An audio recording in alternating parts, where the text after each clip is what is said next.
Hello, hello, good afternoon. It's Monica from Life is Art, and this is the Saturday 3:30 p.m. demo at the Adventures in Wonderland online crop. We had a lovely afternoon of chatting and crafting, and now we're ready to have another go at a demo. If you're popping on to watch, just say hello or howdy so I know you're here, and if you're watching later on replay, you can just say replay. I've got my Versamat on my table today, so we're not getting too messy, but we are getting a little messy, but not enough for me to have to pull out my all-purpose mat. But what we're going to be doing today is we're going to do one of my favorite things to do during these demos, and that is to recreate something from the current catalog. And so we're working on our April to June Close to My Heart catalog. It's got 3 gorgeous collections in there, plus oodles of stamps and other fun things, embossing and stenciling and all that fun goodness, all the goodies.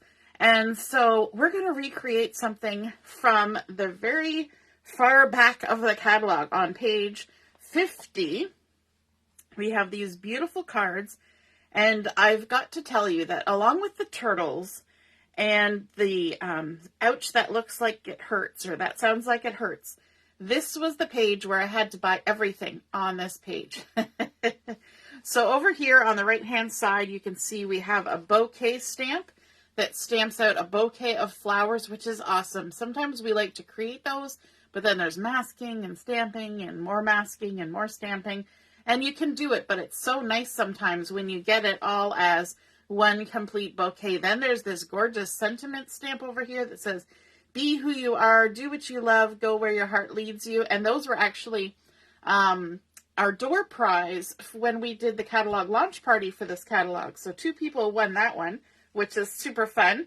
And then down here, look at this gorgeous background stamp. It's called Leafy Backgrounds and Sentiments. So you get this beautiful all over leafy design. And then you get congratulations, thank you, happy birthday, I love you, thinking of you, and with sympathy. And so the card that I want to make today is based off of one of these gorgeous cards over here. Aren't they so lovely? I love that they used the leafy background on 3 of them.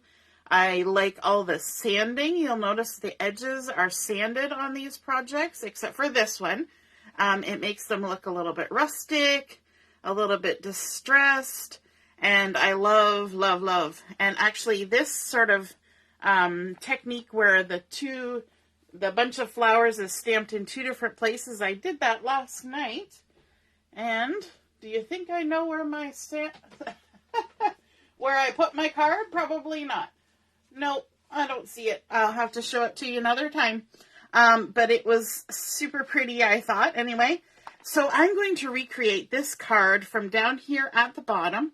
And one of the problems that we have when we look at things in the catalog is we look at them and we think, how are we going to figure out what sizes to cut everything, right? Like sometimes we can guess, but sometimes it's not so easy. So let me show you, and I do this quite often for layouts, and I don't often show it with cards. So what I usually do is I take a piece of cardstock. Let me grab a different one. That looks like French vanilla. I was thinking it was a scrap of white paper, but it's not. So let me grab a scrap of white. I have a drawer here beside me that I keep only black and white cardstock scraps in. So what I'm going to do is I'm going to cut my piece of paper to the length of the card that's in the book. And I'm going to create a ruler out of this piece of paper because I know this is a standard card size. It's 4 1/4 by 5 1/2. And I'm using my powers of deduction to decide that the top and the bottom gap that are left on this card are probably 1/2 inch. Okay, so I'm going to assume then that between this pink and this green is going to be 5 inches. So I'm going to give myself a little fold right there, and I'm going to mark that and say that that is 5 inches. Best guess. Okay. And now I know that if I fold this in half, that's going to give me 2.5. If I line it up with that notch, because half of 5 is 2.5. So now this little section here, and I can even mark it, is 2.5 inches. Okay, so 2.5 is 2 whole inches and 1/2. So if I take this end and I fold it so that I've created thirds. So I have a third here and 2/3 of it here, like that. So you can see I've got between this mark and the end, I've got 1/3, 2/3. Okay, and that lets me know that this will be 1 inch. The part that I folded over, that will be 1 inch. This part where I marked here, that's 2 inches. Okay, and then I can then fold it, and this is a little more awkward than than doing it in the on a layout, because it's not an even, right? It's an odd number. So now I know that this is 3 inches, this is 4 inches, and then their original was 5 inches. And then I can do the halves. So mark in half each of these, and that gives me the 1/2 inches. Okay, and then if I go in half again, those are the 1/4 inches. So now I've created a ruler that has the inches, the 1/2 inches, and the 1/4 inches. Just like that, all the way up to 5.5. Now it will only work for this card, pretty close, this card, yep, and pretty close to that card too. So I know that this ruler will now work for all of these to determine the sizes. So that is a fun way of getting your sizes from things in the catalog, or even on your phone. If I took my phone and lined it up, I could make a custom ruler to fit whatever's on the size of my phone. So there, usually I only show that with layouts, but now I've shown you on a card, and your first thing has to be kind of a guess. Like my guessing that this would add up to 1/2 inch, 1/4 inch, and 1/4 inch. But then it works out really nice. Hey, Mom, nice to see you're watching. And Joanne is here too. Good afternoon, Mary. You're home again and ready to sit down for a while. Yeah. You've had a busy day so far. Hey, Sue. Heather's here too. And Michelle. All right. So now that we've created our ruler, so we know that our card is 5.5 inches, and we can check it by going side to side, and look at that. We're pretty close to that 4.25. We're only a smidge off, so I'm pretty confident that we're going to get good measurements. So we know all of these panels going down here are going to be 4.25 wide. And then let's measure this way, and it's 1.25, 1.25, 1.25. So we're doing good. And then our part in the middle here is 3.5 by 4.5. Okay, our little sentiment is 5/8 by 2 3/4. Okay, so that's a fun way to know. And then if you think, okay, in the future, I might do this page again and do one of them, just put a little paper clip on there. So this is stuck into your catalog, and then you can use it whenever you need to create something out of the catalog on this page. If you go to another page, it might be different, right? The scale might be changed. So we're just going to pop this off to the side like this, because we're going to recreate this card. We're going to start, we have our white card base. So I'm going to fold it with the bump side to the inside, and just crease that down. Look at that. I have my bone folder right handy. I usually use my scissors. And we're going to put our fold on the left-hand side. I'm going to scooch that back out of the way, because we've got to do some work here. We have, the first piece is a piece of pattern paper, and this pattern paper comes from one of the collections in the catalog. It is not Cosette, which is the featured one for this month, but it is from Hey Handsome, which I am loving this collection, the Hey Handsome one. It's got some gorgeous textile-like patterns in it and some really beautiful icons. And so this green pine green pattern comes from that Hey Handsome collection.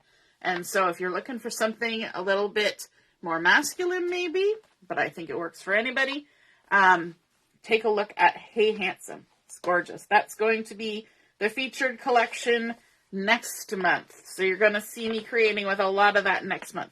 But for this card, we just need our 4 1/4 by 1.5 inch piece. Now, all of these pieces are also sanded on the edges. So what we're going to do is we're going to grab something to sand with, and I just happen to have an emery board kicking around. You can use sandpaper or sanding block, and we're just going to go ahead and sand the edges like this all the way. Now some of these won't show because they're going to be behind this, so I probably won't sand everything on all of them, but I'll show you on this one. Just sanding, and the fun part is when you sand on these, and I can even use the edge of my Versamat for this, which might actually be quicker. When you sand on these, it exposes the white inside the paper, and so that creates a really fun look. And then we have a piece of Periwinkle cardstock that is the same size, so let's go ahead and we'll sand our Periwinkle, and I don't have to do all of it, just the ends and a little bit at the edges, so that won't take us very long. Just a little sand here and there. Is sanding a technique that you have used before? Is it something that is in your go-to distressing ideas, or something you haven't tried yet? Let me know. There we go. We've sanded those. Hey, Margaret. Nice to see you on. And then we also have a piece of Melon. Again, our 4 1/4 by 1 1/4. Let's give this one a sand. Like that. And again, this one only just needs a little bit on the edges. Carol says she's done sanding.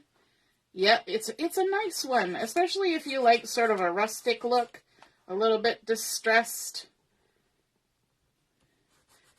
Hope you guys can see what I'm doing. I'm kind of off to the side here. I'm using the edge of my Versamat because it lets me have room for my fingers. And then our last piece is a piece of Ballerina that's been cut the same 4 1/4 by 1 1/4. And we'll go ahead and sand that one too. And you can sand more or less, whatever your heart desires. I'm going to go all the way across this side because that's going to be at the bottom and you're going to see it. And then along there. And then this side, I only have to do just a little bit at each end. And there we go. Creating all sorts of dust in here. And then we're going to stick that onto our card base. And remember that we're leaving that 1/4 inch at the top and the bottom. So let me line it up on my Versamat. So I'll be able to use that for my measuring. Oops. Line it up and then knock it out of the way. That's how we do it. Okay. And I'm going to add some adhesive on the back. Make sure I do it on the back, not on the part that I just distressed with the sanding. There we go. Just like that. I've got a piece of string stuck to the side of my adhesive. All right. Take our backing off. Okay, so we're going to come up 1/4 inch from the bottom. This is a beautiful color combination. I probably wouldn't have decided to put these colors together myself, but they look nice together. At least in the catalog they do. So here's hoping. And then we've got our Melon. And I made sure when I put this Ballerina cardstock on that the distressed edge went across the bottom where it's going to be seen. You could distress all the edges, but I figured If it's going in here, we don't really have to.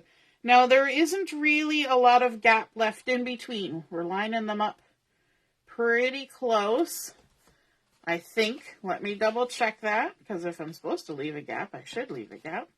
But nope, we're lining them right up against each other. That's what I thought. That's what it looks like. The math should be able to tell me that, but I didn't think long and hard enough about the math. Mary likes sanding. Yes, it's a nice way to give a distressed look. It's a little bit different, and it doesn't make your edges textured. It just has the look of texture, right? Whereas if you use like an edge distressor, then you get rough edges that raise up.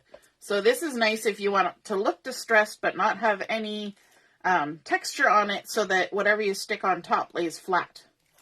And you don't have to use foam tape or anything to make it that way. All right, and then let's add our last piece. And hopefully it's mostly straight. It's a little crooked. Yeah, it's a little crooked. Yeah, that's all right.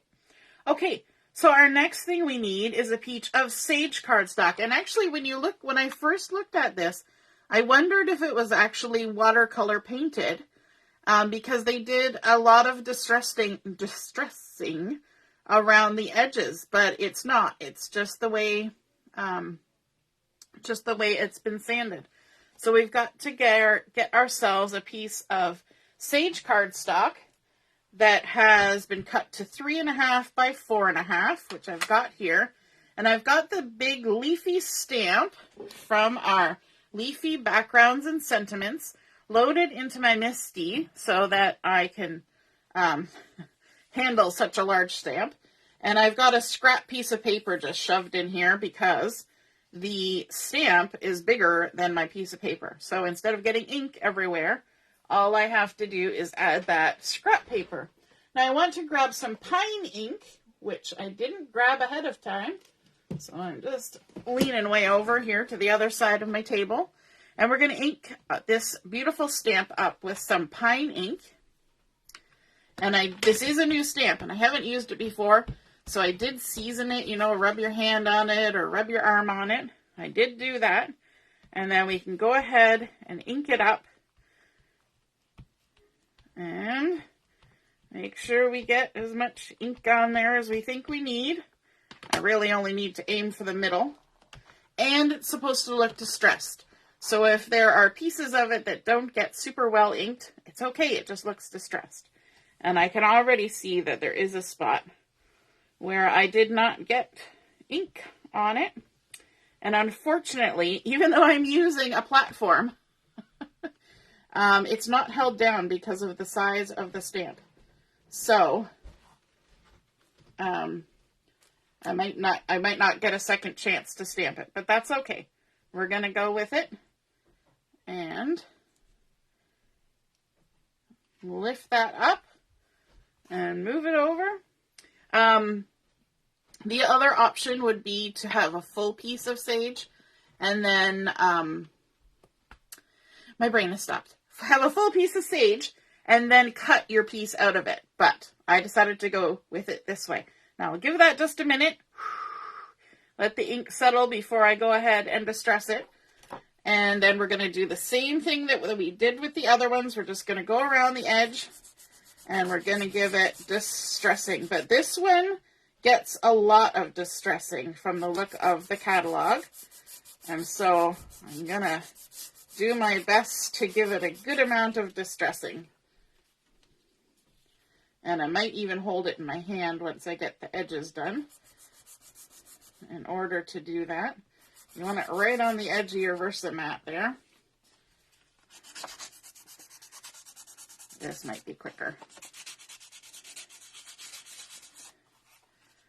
Do-do-do. Do-do-do.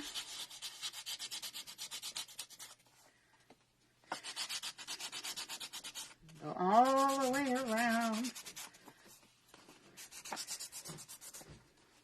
Usually when you try not to, tear your paper or do anything, you do it.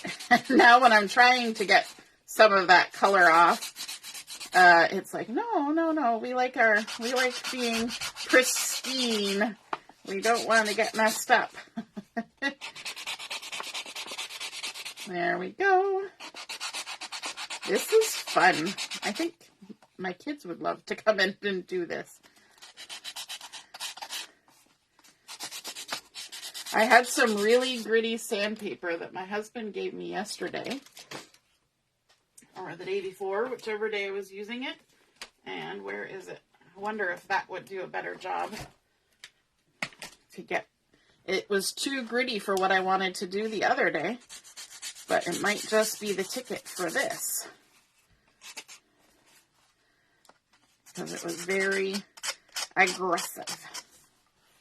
There we go. We're getting there.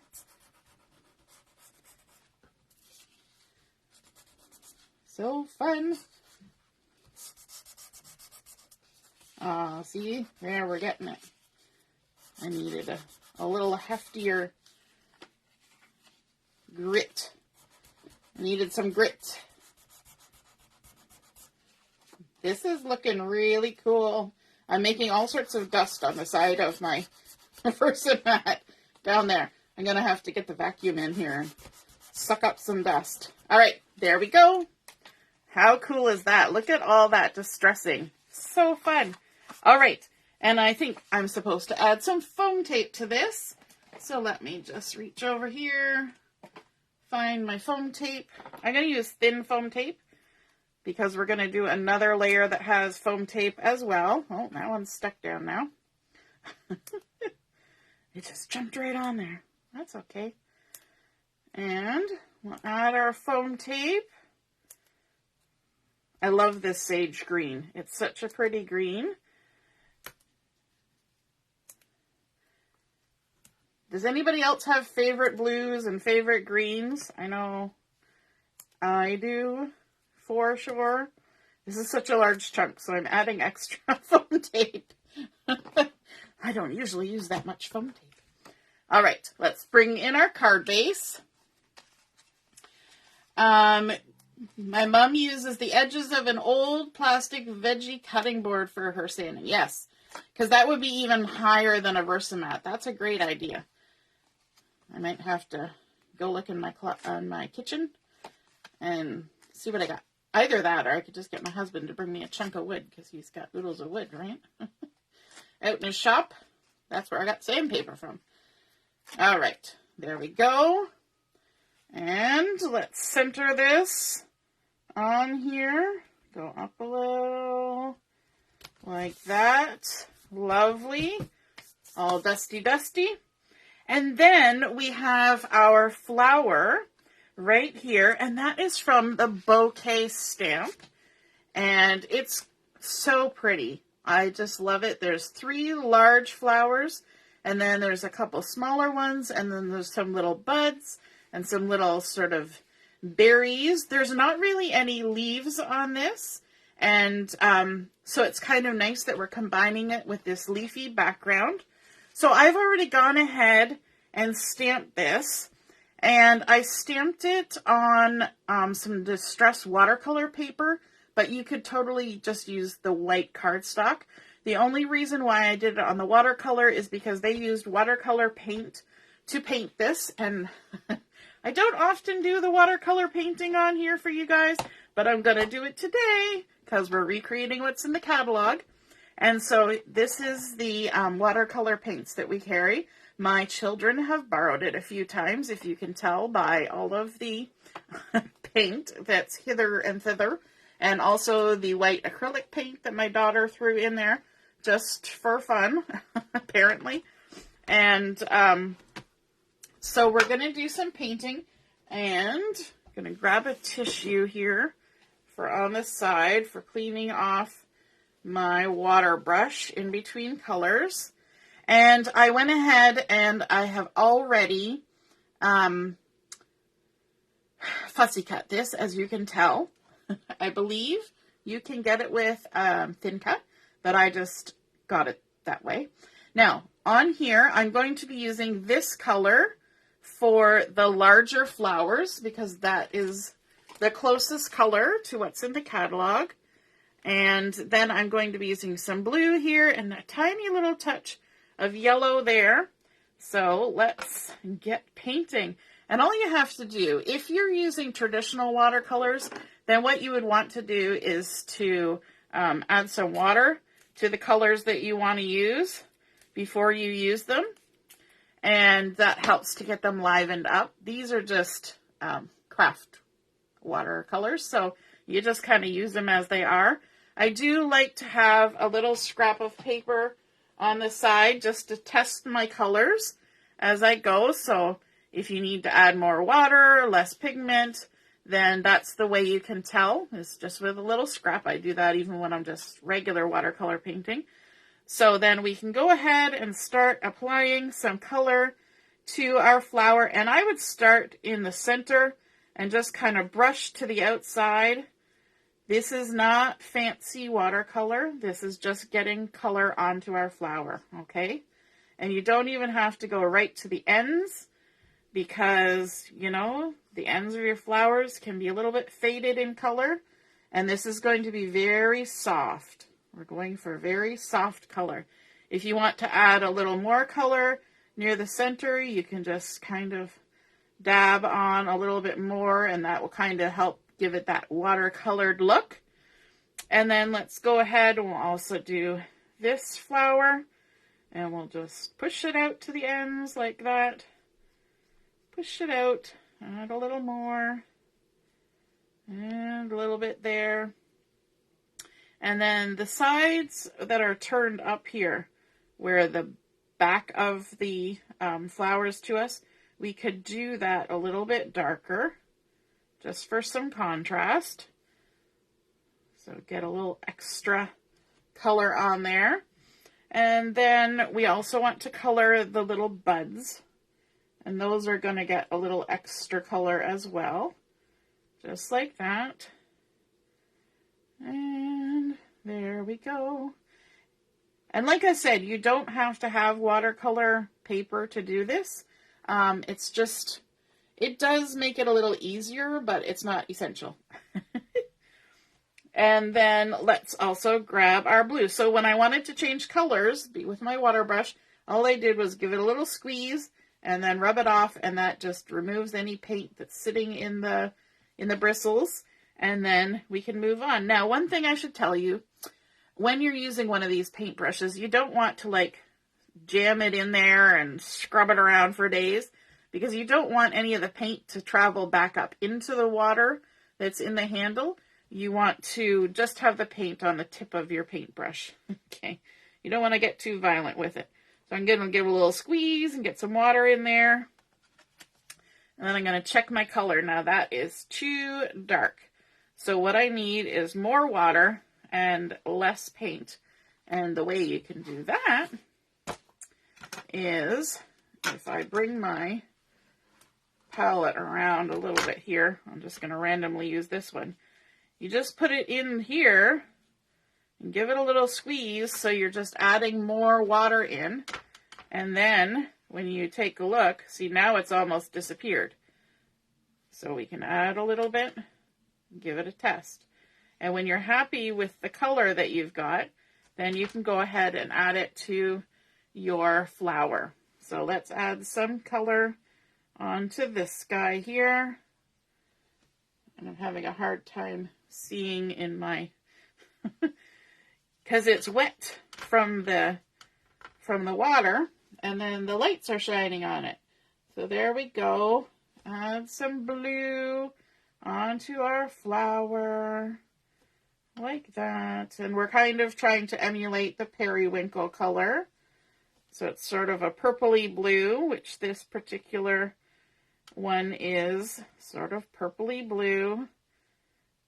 And we'll just work our way around, adding color. We really don't have to have any painting skill whatsoever to do this. We can just get it on there.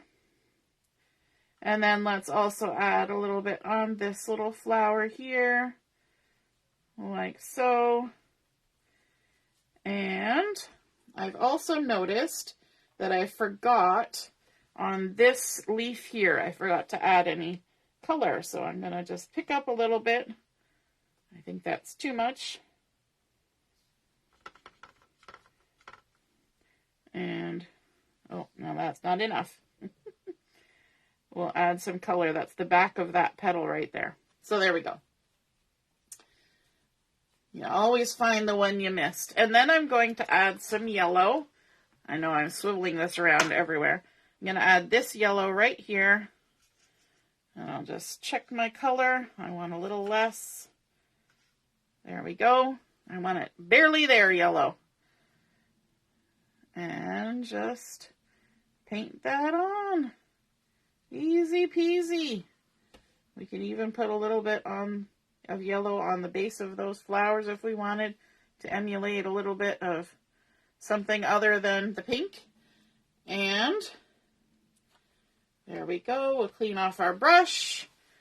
If you want to clean out the wells of your paint before you put it away, just use your tissue and wipe up what's in there, and then you can go ahead and close it.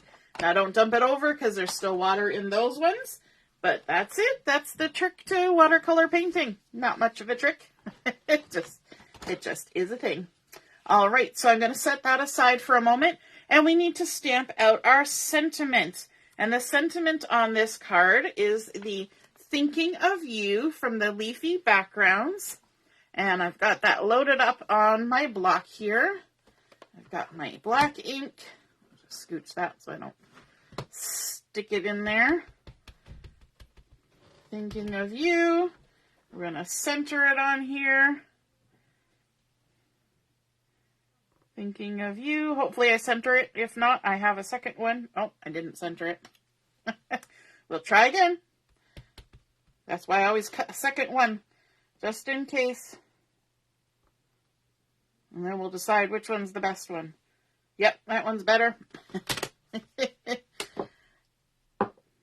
And for this one, we want to dovetail the ends of this, because that's what's in the catalog.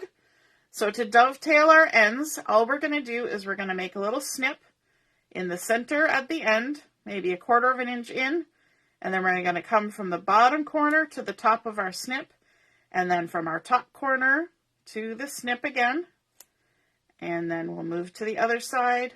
We'll snip about 1/4 inch in the center, and then come from the top down to the top of the snip, and from this side. No, I didn't quite do that.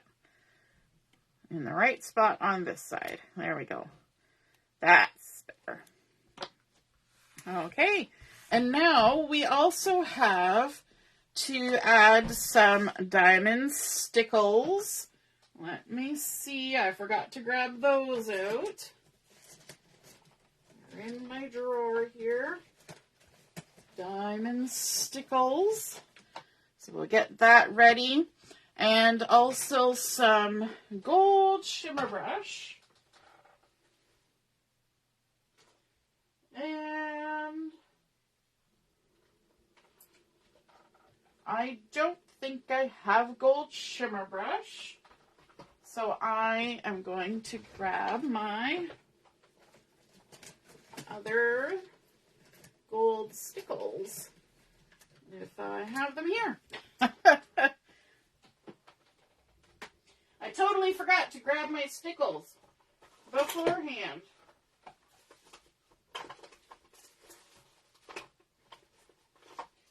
Talk amongst yourselves. No. Okay. We're going to go with the diamond stickles. Okay, so this is all nice and dry now. We can add some foam tape on the back. We were having too much fun chatting and crafting this afternoon, and I completely forgot about the need for the stickles. Oh my goodness. Marilyn would be so disappointed in me. Hey Robin, nice to see you're watching. We're going to add some foam tape all around the edges. You don't have to get too exact with it. Just get it on there. And, oh, that's my sandpaper. Peel off all the backings. The watercolor paint on the White Daisy dries really fast. Takes a tiny smidge longer on the watercolor paper, but not long at all. So it's really a quick kind of process. And then we can go ahead and add this on here. I'm just trying to find the right angle for what they did. We want to go up near the top. And I think right about like that. Stick it on. And then we're going to add our Thinking of You with a little bit of foam tape as well. Thinking of you. I like that sentiment. It works for lots of occasions. It's nice to have generic things. There we go. Now, one of the things that is on here that I won't be able to put on is gold glitter gems. And I'll show you here in a second where those are put on, but I don't have any. I have used them all up and wasn't able to get any more, but that's okay. Eventually they'll come. All right, so on the card here, in this corner, 2 down here, 1 here, there's little gold glitter gems, okay? So those can be added, but then there's also gold stickles added, and then the diamond stickles are around the sentiment here. Now, whenever you use stickles, it's always smart to do a little test to make sure your stickles are coming out nicely before you go ahead and put them on your card. Because if you put them on your card and then all of a sudden goes plop, then you'll be sad. And so we're just going to go all the way around our little banner here, adding our diamond stickles. So pretty. Just follow the edge of the banner. Now, the caution also with stickles is that it takes time to dry. So don't finish this card and then leave it on your desk somewhere or your work surface and then put another piece of paper on top of it or stick your arm in it. Don't ask me how I know these things, but it will kind of not go well for your stickles if you do that. So there we have our diamond stickles around there. And then after we're done here, I'm going to go rummage where my other stickles are. And I'm going to be adding some gold stickles in the centers of the flowers. And I will put them around the edge instead of the gold glitter gems. But there is our recreated card from page 50 in the catalog, created using some pattern paper from the Hey Handsome collection, and then Periwinkle, Melon, and Ballerina cardstock. We created our ruler based on the picture in the catalog, so a custom ruler, which we have confirmed that we can use on all the cards in there. And then we layered up a piece of sage cardstock with some foam tape. We stamped it with pine with that leafy background stamp that's so gorgeous. Sanded up the edges of all of these pieces of paper, and then we watercolored our flowers to create that beautiful soft look that I think looks so perfect with those distressed edges. I like how we left the white at the edge of the flowers, and that kind of pairs with the sanding on the side of the cardstock. And then our sentiment down here with our diamond stickles, so it's got a little bit of sparkle. And we're going to add a little bit more there, but I don't want to make you wait while I look through all my stickles behind me and find the right one.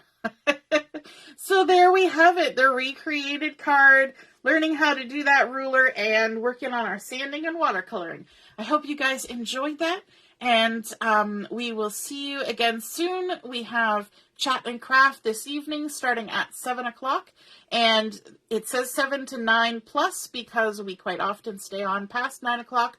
So as long as that link is still showing on the page, you can just click on it and pop in and say howdy and do some chatting and crafting with us. Alrighty, Have a wonderful afternoon, and we'll see you soon. Toodaloo. Bye.